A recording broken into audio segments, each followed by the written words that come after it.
ప్రభువు మీతో నుండనగాక. పునీత యోహాను వ్రాసిన శుభవార్తలోని భాగము.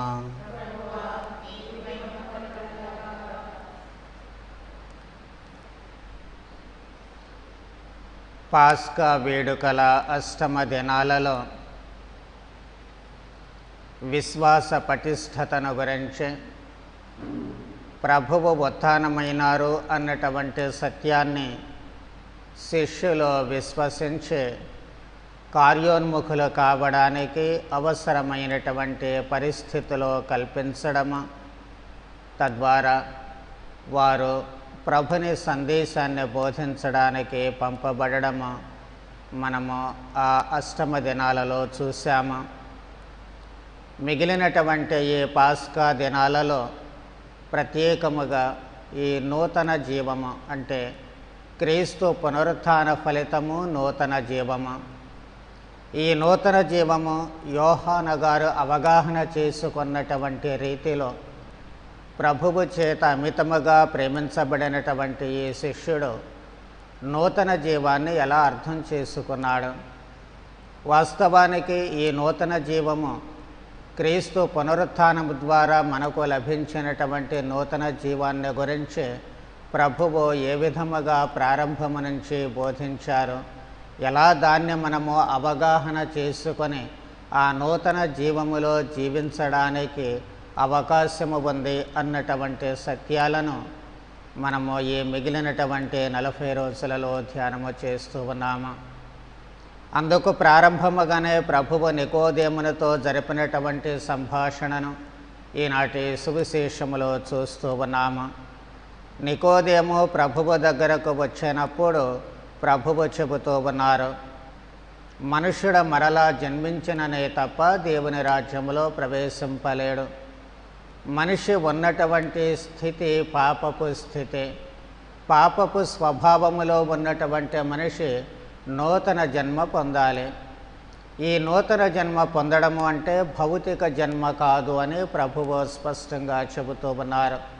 ఎందుకంటే నికోదేమి అడుగుతూ ఉన్నాడు, వృద్ధుడైనటువంటి మనుషుడు మళ్ళీ తల్లి గర్భములో ఎలా ప్రవేశిస్తాడు అని. అందుకు ప్రభువు ఉదాహరణగా గాలినే చెబుతూ ఉన్నారు. గాలి తనకు ఇష్టమైనట్ల వీచును, నీవు దాని శబ్దమును వినదవే కానీ అది ఎక్కడ నుండి వచ్చనో ఎక్కడకు పోవనో ఎరుగవో. కాబట్టి ఆత్మ వలన జన్మించినటువంటి ఈ మనిషి కూడా మళ్ళీ జన్మించినటువంటి విషయము అంతగా గుర్తింపుగా ఉండదు. కానీ ఏ విధముగా గుర్తింపు వస్తూ ఉంటుంది? మనిషి నూతన జన్మ పొందాడు అన్నటువంటిది ఎలా మనకు అవగాహనకు వస్తుంది అంటే, గాలి వీచినప్పుడు తన ఉనికిని తెలియచేస్తూ ఉంటుంది. అది మన శరీరాలను తాకినప్పుడు దాని ఉనికి మనకు అర్థమవుతూ ఉంటుంది. అది చల్లగాలే కానివ్వండి, వేడిగాలే కానివ్వండి, లేక ప్రచండగాలే కానివ్వండి, లేకపోతే ఆహ్లాదాన్ని కలిగించేటువంటిదే కానివ్వండి, ఏదైనా సరే మన శరీరాలను తాకినప్పుడు ఆ స్పర్శ జ్ఞానం మనకు వస్తూ ఉంటుంది. లేక చెట్టు చేమలను తాకినప్పుడు మనకు అవగతమవుతూ ఉంటుంది. అదేవిధముగా ఈ నూతన జన్మ కూడా మన ఆలోచనలలో క్రియలలో బయలుపడుతూ ఉంటుంది. ఈ మనిషి నూతనముగా జన్మించాడు అనడానికి గుర్తు ఆయన ఆలోచన ధోరణి, ఆయన చేసేటువంటి క్రియలు, జీవిత విధానము, ప్రవర్తన. అవి ఆయన నూతన మనిషా కాదా అనేటువంటిది స్పష్టం చేస్తూ ఉంటుంది. మరి ఏ విధముగా నూతనంగా జన్మిస్తాడు అంటే ప్రభువు అంటున్నారు, నీటి వలన ఆత్మ వలన జన్మించాలి అని. నీటి వలన ఆత్మ వలన జన్మించడము అని ప్రభువు ఎందుకంటున్నారు అంటే, ఈ క్రొత్త జన్మ అనేటువంటిది మనకు జ్ఞానస్నానముతో ప్రారంభమవుతూ ఉంటుంది. ప్రభువు జ్ఞానస్నానము పొందినప్పుడు పవిత్రాత్మ పావుర రూపంలో దిగిరావడం మనం చూస్తూ ఉన్నాము. కాబట్టి హృదయ పరివర్తన కోసం నేను జ్ఞానస్నానం ఇస్తున్నానంటూ బప్తిస్త యోహాను గారు జ్ఞానస్నానం ఇస్తూ ఉన్నారు. అంటే జీవన విధానము మార్పు కోసము. ఆ జీవన విధానము మార్పు వచ్చినప్పుడు ఆత్మదేవుడు మనపై దిగి వస్తూ ఉంటారు. ఆత్మాభిషేకము పొందినటువంటి మనిషి ప్రభువు ఎప్పుడైతే ఆత్మాభిషిక్తులు అవుతూ ఉన్నారో దేవుడు పలుకుతూ ఉన్నాడు, ఈయన నా ప్రియ కుమారుడు అని. అంటే దేవుని చేత కుమారుడిగా అంగీకరించబడుతూ ఉన్నాడు. అంతకుముందు ఉన్నటువంటి మనిషికి ఆ తర్వాత ఉండేటువంటి మనిషికి భౌతికపరమైనటువంటి తేడా ఏమీ ఉండదు, కానీ చేసే పనులలో మాత్రమే తేడా కనిపిస్తూ ఉంటుంది. అందుకే మనము జ్ఞానస్నానము పొందినప్పుడు క్రొత్త జన్మ ఎత్తుతూ ఉన్నాము, నీటి ద్వారా ఆత్మ ద్వారా కూడాను. యోహాను గారు మొదలుపెట్టినటువంటి లేక ఇచ్చిన ఆ జ్ఞానస్నానానికి గుర్తుగా మనలో హృదయ పరివర్తనకు గుర్తుగా నీటితో మనము జ్ఞానస్నానము పొందుతూ ఉన్నాము. నీటితో జ్ఞానస్నానము పొందినటువంటి మనము మళ్ళీ ఆత్మాభిషేకాన్ని పొందుతూ ఉన్నాము.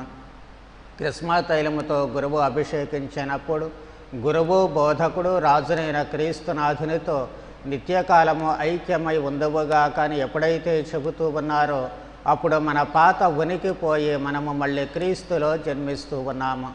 కాబట్టి నీటి ద్వారా శుద్ధి చేయబడినటువంటి మనము నూతన జన్మనందుతూ ఆత్మాభిషేకము చేయబడినప్పుడు ఆత్మను పొందినటువంటి మనము ప్రభువు మాదిరిగా ఈ లోకానికి మళ్ళీ జన్మిస్తూ ఉన్నాము. మరి ఈ క్రీస్తు ఉనికి మన రూపం మారడం లేదు, క్రీస్తు రూపం మనకు రావడం లేదు, కానీ క్రీస్తులా మాత్రము జన్మిస్తూ ఉన్నాము. ఇది బయలుపడేటువంటిది ఎక్కడంటే మనము ఆలోచించేటువంటి ఆలోచన విధానములో, మన ప్రవర్తనలో, మన జీవితములో, మనము చేసేటువంటి పనుపాటలన్నిటిలో కూడా క్రీస్తు ఉనికి అంటే మన నూతన జీవము బయలుపడుతూ ఉంటుంది, నూతన జీవితము కనిపిస్తూ ఉంటుంది. ఆ నూతన జీవితానికి మనము గనుక జన్మించకపోయినట్లయితే లేక బహిర్గతము కాకపోయినట్లయితే మళ్ళీ మనము జన్మించిన నిర్జీవులుగానే మిగిలేటువంటి ప్రమాదము ఉంది. నేను జ్ఞానస్నానము పొందాను, ఆత్మచేత అభిషేకింపబడ్డాను కాబట్టి క్రొత్త వ్యక్తిగా జన్మించాను అని అనుకుంటే సరిపోదు. మొలిచినటువంటి ప్రతి విత్తనము వృక్షముగా మారదు, అది ఆదిలోనే చనిపోయే ప్రమాదం ఏర్పడుతూ ఉంటుంది. మన స్థితి ఎప్పుడూ అలా కాకూడదు. మనము ఈ నూతన జన్మ పొందడానికి ప్రభువు తనను తాను బలిగా సమర్పిస్తూ ఉన్నారు. తన శరీర రక్తాలను మనకు ఇచ్చి క్రీస్తుతో ఏకమవుతూ ఉన్నాం కాబట్టి ఈ నూతన జన్మ జ్ఞానస్నానములో ప్రారంభమైనటువంటి నూతన జన్మ అది వాస్తవము అని సార్థకం చేయడానికి బలి సమర్పించారు. మరి అలా క్రీస్తుగా ఉద్భవించినటువంటి మనము, నూతన జన్మ పొందినటువంటి మనము క్రీస్తు మాదిరిగానే జీవించాలి. ప్రభువు అన్నట్లు గాలి తనకిష్టం వచ్చినట్లు పోతుంది, కానీ మనము దాని ఉనికిని గుర్తించలేము, దాని స్పర్శను మాత్రమే గుర్తిస్తూ ఉంటాము.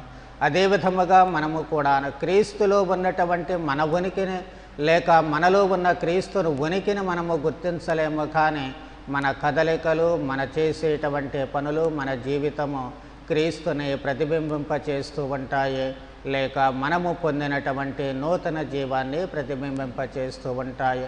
క్రీస్తు ఉత్థాన ఫలాలలో అత్యంత ప్రముఖమైనటువంటిది ఇది నూతన జీవము.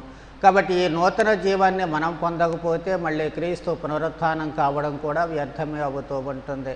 క్రీస్తు పునరుత్థానం అయ్యారే కాబట్టి నూతన జీవాన్ని సంతరించుకుంటున్నారు కాబట్టి ఆయన మనకు అనుగ్రహించినటువంటి తన శరీర రక్తాల ద్వారా పొందినటువంటి ఆ జీవము, ఆత్మాభిషేకము ద్వారా పొందినటువంటి జీవము ఈ లోకములోనే సార్థకత పొందుతూ ఉంటుంది. తద్వారా తాను ఆయన తాబోరు పర్వతం మీద చూపించినటువంటి లేక ప్రదర్శించినటువంటి మహిమలోనికి మనము కూడా భాగస్థులం కావడానికి, ప్రవేశించడానికి మార్గము సుగమమవుతూ ఉంటుంది.